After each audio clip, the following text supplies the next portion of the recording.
Good afternoon, students.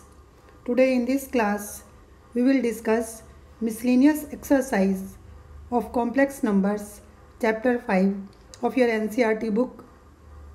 In the last class, we have discussed the numericals from 1 to 10, and in this class, we will discuss the numericals from 11 to 20. So open your NCERT books. Let us start with the miscellaneous exercise. Question number 11th. We are given if a plus iota b is equal to x plus iota का square upon 2x square plus 1, then prove that a square plus b square is equal to x square plus 1 का whole square upon 2x square plus 1 का whole square.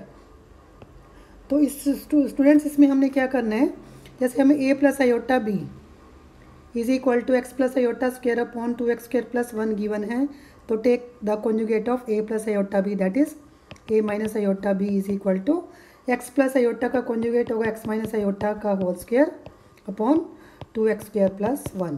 Now simply multiply 1 and 2, तो हमारे पास आएगा a plus iota b into a minus iota b is equal to x plus iota into x minus iota का whole square upon 2x square plus 1 का whole square.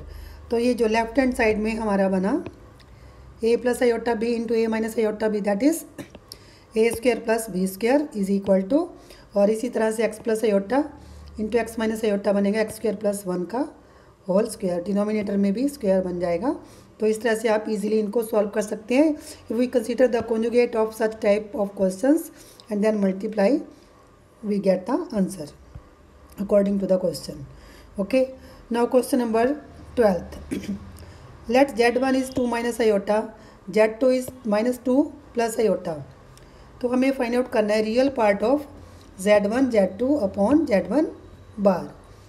तो हमें क्या करना है, simply first put the values of z1 and z2. z1 is 2 minus iota, z2 is minus 2 plus iota, and z1 bar is we have to take the conjugate of z1 bar, that is 2 plus iota. ठीक है, ये 2 plus, क्योंकि plus iota को minus iota में convert करना है.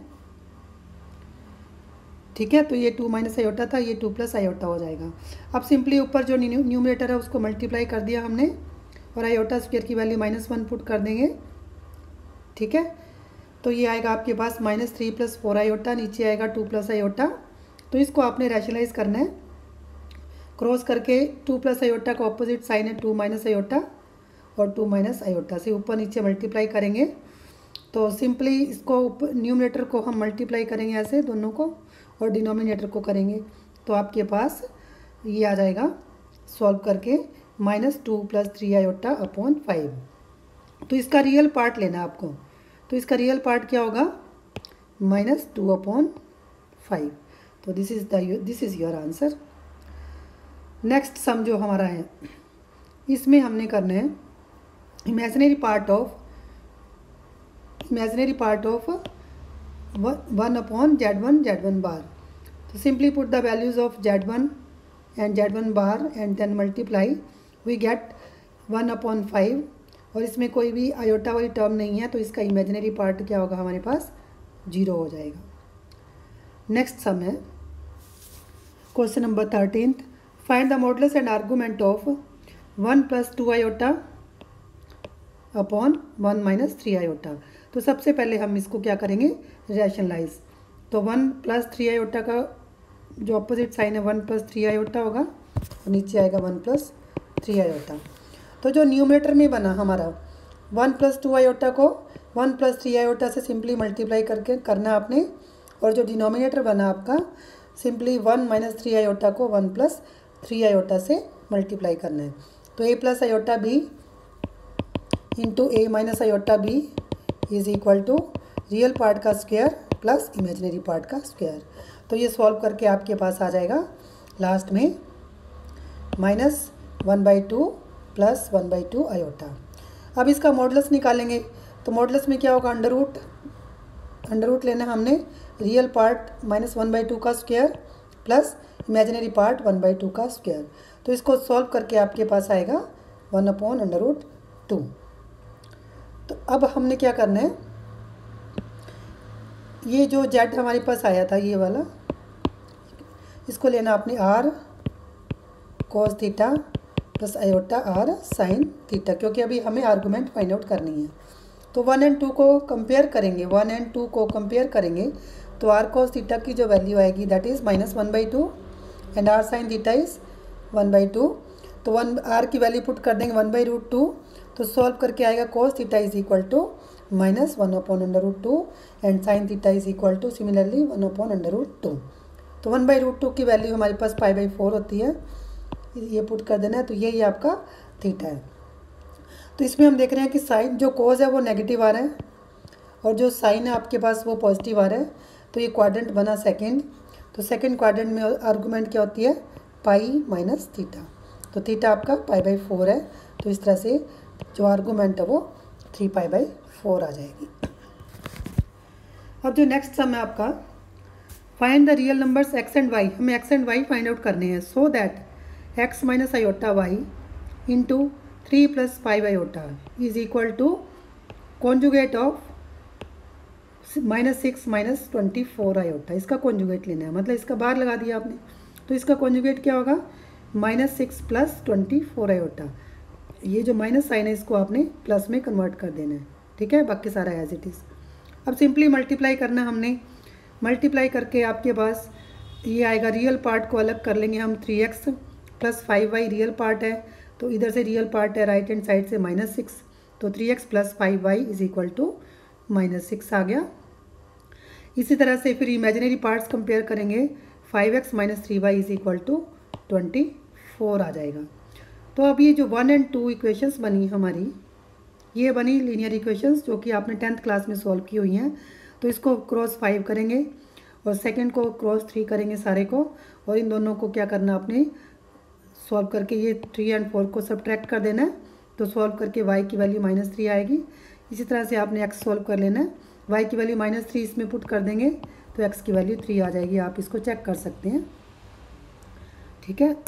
Now question number 15th में हमने मॉडुलस निकालना है, 1 + iota upon 1 - iota minus 1 - iota upon 1 + iota.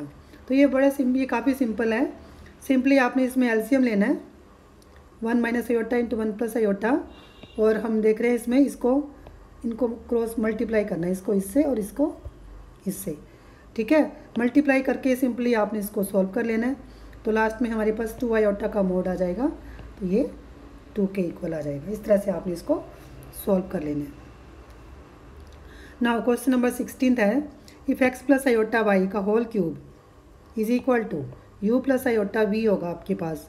तो हमने प्रूव करना है u/x + v/y is equal to 4 into bracket x² - y², ठीक है। तो सबसे पहले हम x + आयोटा y का होल क्यूब खोलेंगे, ठीक है। तो ये किसके इक्वल आएगा, a³ फार्मूला के a³ + 3a² b + 3ab² + b³ is equal to u + iota v। तो इसको सारा सिंप्लीफाई कर लेना आपने, x³ + 3x² आयोटा, और ये बनेगा आयोटा स्क्वायर यहाँ पर। तो ये आयोटा स्क्वायर की वैल्यू -1 होती है, और यहाँ पर बनेगा आयोटा क्यूब, तो ये -iota y³ is equal to u + iota v आ जाएगा आपके पास। अब फिर से वही रियल पार्ट को रियल पार्ट और इमेजिनरी पार्ट्स को सेपरेट करना है। तो इसका रियल पार्ट है लेफ्ट हैंड साइड का x³ - 3xy², ये देखो, ठीक है, जो ब्लैक से लिखा है मैंने ब्लैक पेन से। और जो इमेजिनरी पार्ट है प्लस आयोटा करना है हमने, प्लस आयोटा इंटू 3x²y, ये 3x² - y³, ठीक है।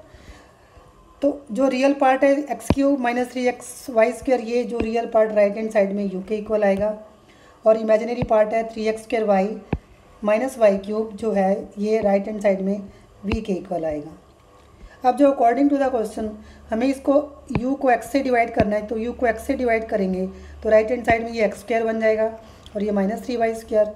इसी तरह से v/y करेंगे, y से थ्रू आउट डिवाइड करना है आपको, तो ये बनेगा v/y is equal to 3x² - y square. अब ये 1 और ये 2 इन दोनों को ऐड कर देंगे तो we get the answer right hand side 4 into x square minus y square. तो जो नेक्स्ट हमारा सम है ये काफ़ी इंपॉर्टेंट सम है। If alpha and beta are the complex numbers with mod beta is equal to 1 given है हमें, तो find the value of beta minus alpha mod upon modulus of 1 minus alpha bar beta. अब देखो क्योंकि हमें beta mode जो है वो 1 गिवन है तो बीटा मोड स्क्वायर भी 1 होगा। तो बीटा मोड स्क्वायर की ये डेफिनेशन कॉम्प्लेक्स नंबर की बीटा इंटू बीटा बार 1 हो जाएगा। तो ये जो 1 है इसकी वैल्यू पुट करेंगे बीटा बीटा बार। तो अब इसको खोल देंगे मॉडुलस को, बीटा कॉमन निकाल लेंगे ऐसे, numerator as it is, denominator में से बीटा कॉमन निकाल लिया हमने तो ये बचा हमारे पास। ठीक है, अब ये इसको अलग कर देंगे, मोड बीटा लिख देंगे इसको, बाकी का मोड लिख दिया हमने। अब मोड बीटा हमें 1 गिवन है, गिवन ही है तो इसको ये ख़त्म हो गया हमारा। तो we are left with beta minus alpha का mod upon beta bar minus alpha bar का मोड। तो इसमें हमने प्रॉपर्टी लगानी है कि Z1 bar minus Z2 bar is equal to Z1 minus Z2 का होल बार। तो यही प्रॉपर्टी इसमें यूज़ करके हमने पूरे का बार लगा दिया ऐसे। अब हमारे पास ये रिजल्ट है कि मोड ऑफ Z जो है वो मॉडुलस ऑफ Z बार के इक्वल होता है। तो जब ये Z और Z बार का जो मॉडुलस सेम हो गया हमारे पास जब, तो इसका आंसर कितना आएगा, तो ये 1 के इक्वल आ जाएगा क्योंकि दोनों का मॉडुलस सेम है। ठीक है, तो इसका आंसर आ गया 1। नाउ क्वेश्चन नंबर 18th में हमने नॉन जीरो नहीं होना चाहिए, नॉन जीरो इंटीग्रल सॉल्यूशन निकालनी है किसकी, 1 माइनस आयोटा का मोड की power x is equal to 2 raise to power x। तो जब भी मॉडुलस का सम आएगा तो रियल पार्ट का स्क्वायर करना है प्लस इमेजिनरी पार्ट का स्क्वायर। तो ये 1 + 1 कितना हो गया, √2। इसको खोल लेंगे तो 2 की पावर x/2 आएगा is equal to right hand side as it is. अब इसको राइट को नीचे ले आए हम इस तरह से और सॉल्व कर लिया, पावर से इकट्ठे कर दी हमने, कलेक्ट कर दी। तो ये माइनस x/2 आ गया 2 की पावर, तो ये बना 1 इज इक्वल टू 2 की पावर x/2। तो ये जो लेफ्ट हैंड साइड में 1 है हमारे पास, ये तभी बनेगा जब x क्या होगा हमारे पास 0 के इक्वल होगा। बट हमने तो लेनी है नॉन जीरो, हमारा क्वेश्चन क्या था, नॉन जीरो इंटीग्रल सॉल्यूशन लेनी है हमें। तो इट मीन्स इसका फिर कोई सॉल्यूशन ही नहीं है इसका। ठीक है, जीरो सॉल्यूशन है, नॉन जीरो लेना हमने, तो इसका आंसर क्या होगा, 0, मतलब कुछ भी नहीं है इसका, zero solution. Number of solutions कितनी है, 0, मतलब नंबर ऑफ नॉन जीरो निकालनी थी आपने, तो इसका आंसर होगा 0। ठीक है, नेक्स्ट सम है आपके पास, if a + iota b into c + iota d into e + iota f into g + iota h is equal to a + iota b हमें गिवन है। प्रूव करना हमें a² + b² into c² + d² into e² + f² into g² + h² is equal to a² + b²। तो इस type के sums मैंने बताया था काफ़ी सिंपल होते हैं। ये जो a + iota b है इसका कॉन्जुगेट लिया हमने a - iota b, c + iota d का कॉन्जुगेट c - iota d, इसी तरह से हमने बाकी के दोनों के कॉन्जुगेट्स यहाँ पर लिख देने हैं। तो इसके बाद हमने 1 और 2 को कॉरस्पॉन्डिंग टर्म्स को मल्टीप्लाई कर देना है। तो ये आएगा a + iota b into a - iota b is a² + b² into c² + d² into e² + f² into g² + h² is equal to a² + b²। Now question number 20th हमें given है if 1 + iota upon 1 - iota की power m is equal to 1 given है हमें। Where तो हमने जो m की least integral value निकालनी है, least integral value of m हमें फाइंड आउट करना है। तो सबसे पहले हमें क्या करना होगा, इसमें जब भी ऐसे सम्स दिए हों तो 1 + iota अपॉन 1 - iota को हम क्या करेंगे, इसको रैशनलाइज करेंगे 1 + iota से ऊपर नीचे मल्टीप्लाई करके। तो जो न्यूमरेटर में बनेगा तो क्लियर है 1 + iota का होल स्क्वायर बन गया, डिनोमिनेटर में रियल पार्ट का स्क्वायर प्लस इमेजिनरी पार्ट का स्क्वायर, तो ये 2 आ जाएगा। इस तरह से सॉल्व करके आपके पास जो लास्ट में बचा ये हमारे पास आयोटा बच गया। तो ये आयोटा की पावर m आ गया। तो ये आयोटा की पावर m 1 कब होगा हमारे पास, when m is equal to 4 होगा। तो ये थे हमारे पास 11 to 20 क्वेश्चंस की डिस्कशन। तो इस वीडियो में बस इतना ही। तो यदि वीडियो अच्छी लगी हो आपको तो please like, share and subscribe करें।